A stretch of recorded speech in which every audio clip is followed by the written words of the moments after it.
আমি ফজা পাগলারে নিয়ে এপিসোড বানাইতেছিলাম। ফজা পাগলা যে ভুয়া মুক্তিযোদ্ধা এটার প্রমাণ সহ।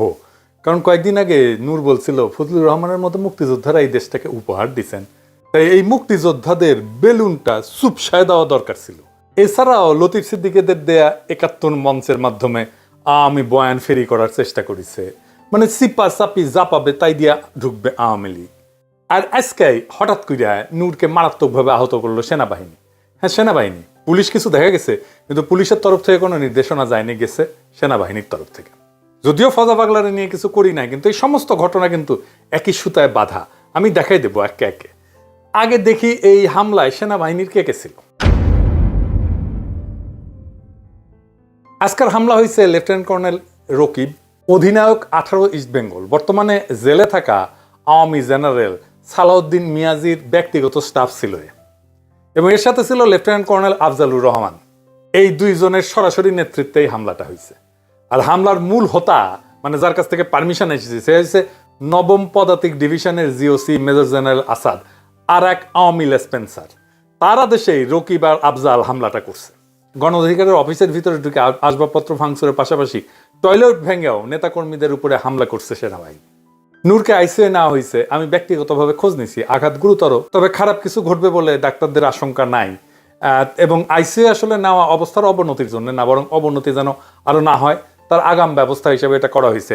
আমি সবাইকে আহ্বান করব, নূরের দ্রুত আরোগ্যের জন্য আপনারা সবাই দোয়া করবেন, যেন বেচারার কোনো ধরনের সমস্যা না হয়। নূরকে এমনভাবে পেটানো হয়েছে যা আগে কখনো কোনো রাজনৈতিক দলের প্রধান নেতাকে করা হয়নি, সেটা যত ছোট দলই হোক না কেন। গণ অধিকারের অফিসে কেন হামলা করলো? পেটানোর পরে জুলাই আন্দোলনের পক্ষের একটা রাজনৈতিক দলের অফিসে আর্মির হামলা এই প্রথম। কেন করলো এটা আমরা মিলাই দেখবো। এখন প্রশ্ন হইতেছে যে কেন হইল। বিশেষ করে নূর যখন ওয়াকারের পক্ষে সবসময় দাঁড়াইছে, আর্মির পক্ষে দাঁড়াইছে সবসময়, হাসনাতের সাথে যখন ওয়াকারে সে বিতর্ক হইল না, নূর ওয়াকারের স্পোক্সম্যান হয়ে উঠলো। সে কইল ওয়াকারের ডাকে যায় নাই, ছাত্র নেতারা নিজে নিজেই গেছে। দেখেন ওই সময় নূর কি বলছিল সেটা একটু বলি।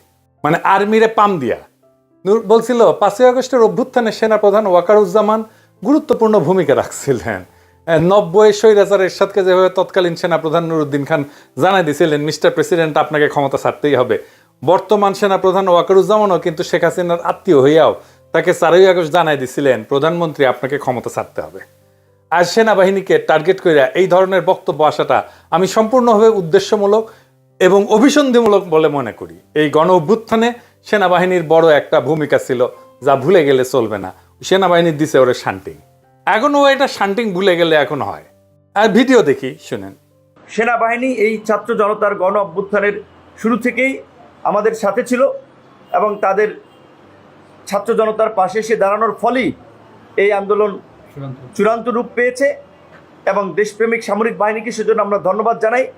আমরা যে একটা নতুন রাষ্ট্র, নতুন রাজনৈতিক ব্যবস্থা গড়ে তুলতে চাই, সেখানে সামরিক বাহিনী, প্রশাসন, ছাত্র জনতা সকলের অংশগ্রহণ প্রয়োজন। সেখানে সামরিক বাহিনী কিংবা প্রশাসনের মধ্যে এই ধরনের বিশৃঙ্খলা তৈরি করে উস্কানি দিয়ে এটা করা সম্ভব নয়। যারা এগুলো করছে এর পেছনে কারণগুলো খতিয়ে দেখা দরকার।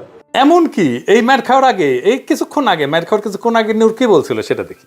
আমাদের ভিডিও বানায় রাজনীতি খাইয়ে দেবে, এত আম্মকের দল, তারা ভিডিও বানায় আমাদের রাজনীতি খাইয়ে দেবে। আমাদের রাজনীতি এত সস্তা? হ্যাঁ, মির্জা ফখরুল সাহেবকে বানায় ভারতের দালাল, আমির খসরু মাহমুদ চৌধুরীকে বানায় ভারতের দালাল, রুমিন ফারহানাকে নিয়ে ভিডিও বানায়, সালাউদ্দিন সাহেবকে নিয়ে ভিডিও বানায়, জামাতের নায়েব আমির তাহের সাহেবকে নিয়ে ভিডিও বানায়, আমাদেরকে নিয়ে বানায়।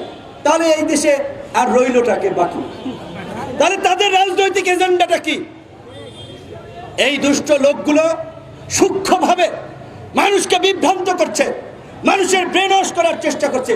তারা অলিয়া উলিয়া দেখবেন মাঝে মাঝে ইসলামী লাইনে দু একটা কথা বলে, দু একজন হুজুর মাদ্রাসার ছাত্রদের পক্ষে ফেসবুকে স্ট্যাটাস দেয়, তাদের ফেসবুক রিচটা, ভিউটা ঠিক রাখার জন্য।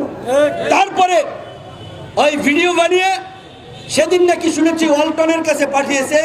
এই যে নতুন আরেকটা টাউট দোকান খুলেছে বাংলা এডিশন নামে, সে চালায় নিউ ইয়র্কে উবার, সে এখানে 1.5 কোটি টাকা খরচ করে আপনার লা মেরিডিয়ান হোটেল, লা মেরিডিয়ান 5 স্টারে বাংলা এডিশন নামে ধান্দাবাজির নতুন দোকান খুলেছে। জাতীয় পার্টিকে কিন্তু এখন পর্যন্ত নিষিদ্ধ করা ওইভাবে যায় নাই। কিছুক্ষণ আগে বন্দুকলা গাড়ি দেখেছেন না, এখান থেকে টহল দিয়ে গেছে, তারা ভেবেছে আপনারা যদি জাতীয় পার্টির কার্যালয়ের দিকে যাত্রা শুরু করেন সেই জন্য বন্দুকওয়ালার একটা টহল দিয়ে গেছে, তাহলে জাতীয় পার্টিকে বন্দুক দিয়ে পাহারা দেওয়া হচ্ছে। জিএম কাদেরের বাসা উত্তরা, এত জায়গায় মব হইল, ওইখানে তো কোনো মব হইল না। তো এই যে যারা মবের পালোয়ান, যারা মব বিভিন্ন জায়গায় ফাটাইলেন, ওইখানে কেন ফাটাইলেন না? আবার সিলেক্টিভ মব করছেন, ফায়দা নেওয়ার জন্য, ধান্দা নেওয়ার জন্য অনেক জায়গায় মব করা হচ্ছে। প্রকৃতার্থে গতকালকে এই রিপোর্টার্স ইউনিটিতে কার্যত এই সমস্ত বিভিন্ন ব্যানারের মাধ্যমে আওয়ামী লীগকে ফেরানোর কিংবা আওয়ামী লীগকে প্রাসঙ্গিক করার যে একটা প্রক্রিয়া চলছে, সেখানে বাধা দিয়েছেন চোখটি। দেখেছেন তো, মানে ও মব নিয়ে কথা বলতেছে। নূরের পলিটিক্যাল স্ট্যান্ড ছিল pro Waker, pro army, pro মুক্তিযুদ্ধ। কয়েকদিন আগে প্রফেসর ইউনূসের সরকারকে ব্যাককল সরকার বলছে। দেখেন এই এক বছরে এটা কি বলবেন, ব্যাককল সরকার বলবেন না আহম্মক সরকার বলবেন? এক বছরে কোন জায়গায় নির্বাচিত প্রতিনিধি নেই। ইউনূসের কার্যালয়ে ঘেরায়ের হুঁশিয়ারি দিছিল নূর।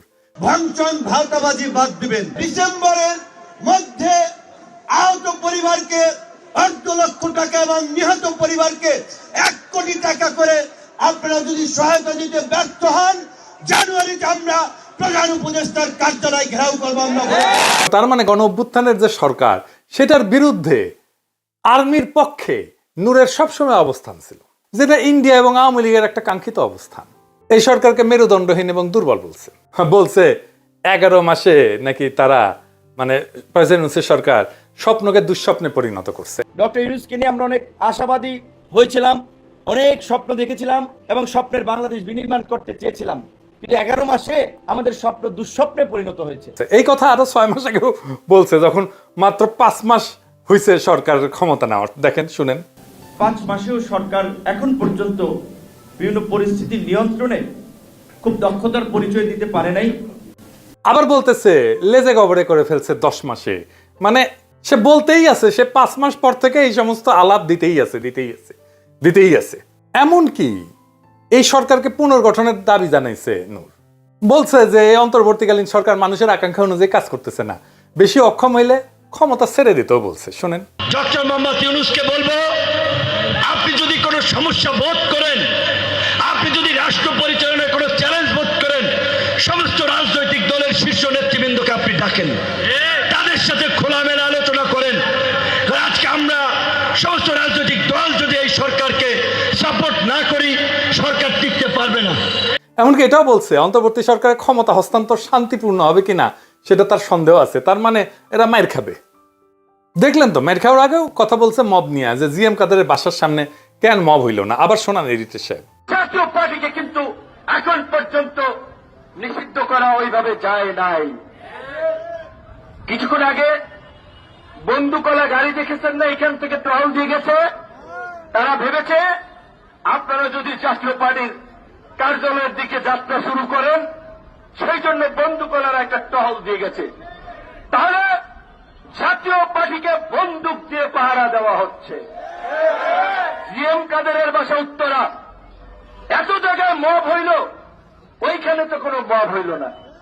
তো এই যে যারা মবের পালোয়ান, যারা মব বিভিন্ন জায়গায় ফাটাইলেন, ওইখানে কেন ফাটাইলেন না? আবার সিলেক্টিভ মব করছেন, ফায়দা নেওয়ার জন্য, ধান্দা নেওয়ার জন্য অনেক জায়গায় মব করা হচ্ছে। হাসিনা 2024-এর নির্বাচনের আগে এই নূর কিন্তু জাতীয় পার্টির অফিসে গিয়ে মিটিং করছে জাতীয় পার্টির সাথে। জি, কিন্তু কেন নূর জাতীয় পার্টি নিয়ে বিশেষ করে সোচ্চার হয়ে উঠলো, এটার কোনো ব্যাখ্যা কিন্তু আমি খুঁজে পাই নাই। একটা কারণ হইতেই পারে ব্যক্তিগতভাবে ওর সাথে কোনো সমস্যা আছে, আর একটা কারণ হইতে পারে জাতীয় পার্টির নেতারা পয়সাওয়ালা মানুষ, তাদের সাথে টাকা পয়সার আবার কোনো লেনদেনের ব্যাপার আছে কিনা সেটা আমি জানি না। তো জাতীয় পার্টির সাথে দৃশ্যমান সমস্যা শুরু হয় 2024-এর নভেম্বরে রংপুর থেকে। নূরের পার্টির বিভিন্ন জায়গায় জাতীয় পার্টির অফিসে হামলা কিন্তু করছে নূরের দলের লোকেরাই। এইবার আসেন আমরা কয়েকটা ঘটনা মিলাই দেখি, হয়তো কিছু সূত্র আমরা পাবো। আসিফ নজরুল এই হামলার নিন্দা জানাইছে, প্রেস সচিব বলছে ন্যাক্কারজনক হামলা। তার মানে এইটা সরকারের ইচ্ছায় হয় নাই, সরকার জানেই না যে এমন একটা ঘটনা ঘটতে যাচ্ছে। এটা করছে ওয়াকার নিজে। ওয়াকার যেটা করবে এই পরিকল্পনাটা কি আর কাউকে জানাইছে? আমার অনুমান ওয়াকার এটা জামাত আর বিএনপিকে জানাইছে। কারণ জামাত আর বিএনপির বিবৃতিতে আর্মির কথাটা নাই। কেন নাই? তারেক রহমান মবের কথা বলছে এমন ভাবে যেন মব করতে গেছে নূরেরা। আর তারেক রহমানের ইংরেজিতে লেখা স্ট্যাটাসের বাংলা হইতেছে, আমি পড়ে শুনাইতেছি, বাংলা করে শুনাইতেছি। বিএনপি নুরুল হক নূরের উপরে হামলা এবং কাকরাইলে ঘটে যাওয়া সহিংস ঘটনার তীব্র নিন্দা জানাচ্ছে। কি কি ঘটছে সেটা কিন্তু বললো না। দেখছেন, আমরা গণতান্ত্রিক উত্তরণের একটা অত্যন্ত সূক্ষ্ম সময় রয়েছি, যার প্রথম ধাপ হলো জাতীয় নির্বাচন। সম্মিলিতভাবে আমাদের নিশ্চিত করতে হবে যেন আজকের মতো অস্থিতিশীল পরিস্থিতি ছড়িয়ে না পড়ে এবং আমাদেরকে গণতন্ত্রের পথ থেকে বিচ্যুত না করে। মানে সে আশঙ্কা করতেছে, তারেক রহমান আশঙ্কা করতেছে যে এই ঘটনা ছড়ায় যাবে সারা দেশে, জাতীয় পার্টির অফিসগুলোর উপরে হয়তো হামলা হবে। এবং এই অস্থিতিশীল পরিস্থিতি কে করলো? করছে তো তার জোটের লোকেই, তাই না? গণতন্ত্রকামী সব পক্ষ, যার মধ্যে বিএনপি এবং তার মিত্ররা অন্তর্ভুক্ত, মানে নূরের দলের কথা বলতেছে, তাদের সংযম এবং সহনশীলতা প্রদর্শন করতে হবে। গত বছরের গণ আন্দোলনের প্রকৃত চেতনা জাগ্রত রাখতে হবে। দেশকে বর্তমান অস্থিরতার শৃঙ্খল থেকে মুক্ত হইতে হবে। বাংলাদেশকে আগায় নিতে হইলে আমাদের এই যে মবের সংস্কৃতির বিপরীতে সতর্ক থাকতে হবে, আইনের শাসন প্রতিষ্ঠা করতে হবে এবং একটা শান্তিপূর্ণ স্থিতিশীল দেশ গড়ে তুলতে হবে। কেবল জনগণকে গণতান্ত্রিক পথে ক্ষমতায়ন করা এবং সবার জন্য ন্যায় বিচার, সমতা ও মর্যাদা নিশ্চিত করার মাধ্যমেই আমরা ঐক্যবদ্ধ জাতি হিসেবে সাফল্য অর্জন করতে পারি। আমি নূরের দ্রুত সুস্থতা কামনা করছি এবং সরকারের প্রতি আহ্বান জানাচ্ছি যেন ঘটনাটির আইনানুগ তদন্ত পরিচালনা করা হয়। আর্মির কথা আছে নাই, এর মানে কি? মানে মার খাইছো, ফাঁসি খেয়ে থাকো। জামাতও তাই, বলে নাই কে মারছে। দেখেন, অত্যন্ত দুঃখজনক হইলে সত্য যে আর্মির ভূমিকা ইচ্ছা করে এড়ায় যাওয়া হয়েছে। ভাসুর হয়তো আর্মি, তাই তার নাম মুখে আনে নাই। তবে জুলাইয়ের তারুণ্য এই বিপদটাকে সঠিকভাবে উপলব্ধি করতে পারছে। এই ইস্যুতে একযোগে কথা বলছে। ওয়াকার আসলে আজকে টেস্ট করছে আমাদের হ্যাডম কতটুকু। সে রিফাইন্ড আওয়ামী লীগ আনতে যদি না পারে, তাহলে জাপাকে দিয়েই সে তার কাজটা করবে। ঢাকা বিশ্ববিদ্যালয়ের ছাত্ররা এনসিপি তাৎক্ষণিক মিছিল বের করছে, রাজপথে আসছে, তাদেরকে অভিনন্দন জানাই। খুবই গুরুত্বপূর্ণ রাজনৈতিক কাজ তারা করছে। এইবার দেখেন, একটা খুব ইন্টারেস্টিং জিনিস দেখাই। এইখানে বুঝে যাবেন যে কারা এর পিছনে। পন্দের আলোর নিউজ, খুব ইন্টারেস্টিং। ঘটনা ঘটছে সন্ধ্যায়। গণ অধিকার পরিষদের নেতা নুরুল হক নূরকে গুরুতর আহত করা হয়েছে, ভিডিও ছড়ায় পড়ছে সোশ্যাল মিডিয়ায়। আর প্রথম আলো রাত 11:09 রিপোর্টে নূরের নাম পর্যন্ত নাই। এইটা সে টাইমটা দেখায় দেন। পুরা রিপোর্টটা করছে পুলিশের বরাতে। কেন কেন এটা এড়ায় গেল প্রথম আলোর মতো পত্রিকা? এইবার কানেকশন গুলো ধরতে পারতেছেন? মানে পুরা গেমটা খেলছে ইন্ডিয়া। ফজা পাগলারে মাঠে নামানো, লতিফ সিদ্দিকীরা মাঠে নামালো, আনিস আলমগীরকে মাঠে নামালো, আব্দুল নূর তুষারকে মাঠে নামানো, পান্নাকে মাঠে নামানো, গুলিস্তানে আওয়ামী লীগের ঝটিকা মিছিল, এই সবই একই সূত্রে গাথা। নিঃশব্দে বাংলাদেশ আরাক 111-এর পর থেকে হাঁটতেছে। আজকে ওয়াকার বুঝাই দিছে প্রফেসর ইউনূসের সরকার সে তো দেনা। আর তার এটা বুঝাইতে নূরকে স্যাক্রিফাইস করতে হয়েছে। একজনকে পিটাইতে হইতো রাজনৈতিক নেতা, গুরুত্বপূর্ণ রাজনৈতিক নেতা সবাই চেনে কাকে? নূর। কারণ মনে করছে নূর এত ডিসক্রেডিটেড হয়েছে যে ওরে পিটাইলে জনগণ খুশি হবে। হয় নাই, উল্টা হয়েছে। উল্টা জনগণ নূরের পাশে দাঁড়াইছে। পিটায় ওয়াকার তার ক্ষমতা দেখাইলো যে আমি কি করতে পারি, আমার অ্যাডম দেখো। ইন্ডিয়ার বড় সাও আওয়ামী লীগকে নিষিদ্ধ করছো, ছোট সাও জাতীয় পার্টিরে কিছু বলবা না। কিন্তু বুঝতে পারে নাই এই আর্মিকে ব্যারাকে ফেরানোর দাবি উঠবে। প্রফেসর ইউনূসের উচিত দ্রুত আর্মিকে প্রত্যাহার করা, মাঠ থেকে সিভিল প্রশাসন দিয়ে আইন শৃঙ্খলা রক্ষা করা। যেখানে আর্মি যাচ্ছে সেখানে ঝামেলা করতেছে। এই জাতীয় পার্টির অপরাধ আর হাসানুল হক নূর অপরাধের মধ্যে কোনো তফাৎ আছে? নাই তো। জাতীয় পার্টির সকল শীর্ষ নেতাদের অবশ্যই গ্রেপ্তার করা উচিত। তারা অনেকেই হাসিনার মন্ত্রী ছিল। তো এখন আমাদের করণীয় কি? ইন্ডিয়ার রাজনৈতিক স্বার্থ রক্ষাকারী দল এবং শক্তিসমূহ, যারা আওয়ামী লীগ, জাতীয় পার্টি, 14 দলভুক্ত সব কয়টা ফ্যাসিস্ট পার্টিকে নিষিদ্ধ করার উদ্যোগ গ্রহণ করতে হবে।